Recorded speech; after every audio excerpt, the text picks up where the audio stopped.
আসসালামু আলাইকুম।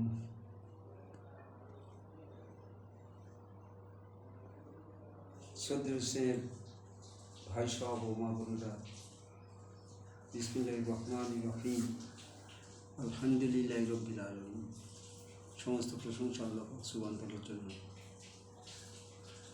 এখন যে ভিডিওটা বানানো হবে, একজন জিম্মাদারকে একজন ফরেন ডাক্তার প্লেনে যে কথোপকথন হয়েছিল সেই অংশগুলো এখানে পেশ করা হচ্ছে।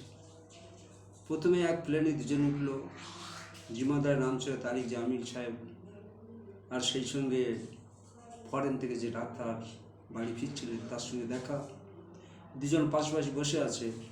ওরা ডাক্তার সাহেব প্রশ্ন করল যে আমরা তো বিভিন্ন রকম আপনাদের ধর্মীয় মাহফিলে যে ধর্ম আলোচনা হয় সেখানে তো শুনেছি যে মৃত্যুর পরে তোমাদের নাকি আপনাদের এই কবর আজব হয় এবং তারপর নাকি অনেক রকম দৃশ্য দেখা যায়। এই সব কথাগুলো শুনি, এগুলো কতটা বাস্তব আপনার কাছে জানতে চাচ্ছি।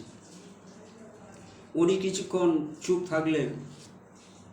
তারপর উনি বললেন যে আপনাকে দেখে মনে হচ্ছে যে আপনি একজন ডাক্তার। বলে হ্যাঁ, আমি তো ডাক্তার, আমি ফরেন থেকে আমি ডিগ্রি নিয়ে বাড়ি ফিরছি। বললো খুব ভালো। তো আপনি ডাক্তার মানুষ, আপনারা তো বলেন যে প্রতিটা মানুষের শরীরের মধ্যে আয়রন আছে, তো আপনার মধ্যে আয়রন আছে? বলে হ্যাঁ, আয়রন আছে, মানে লোহা। বলে একটু বার করে দেন না, আমার জুতোটা ছিঁড়ে গেছে, পিন করে একটু ব্যবহার করব।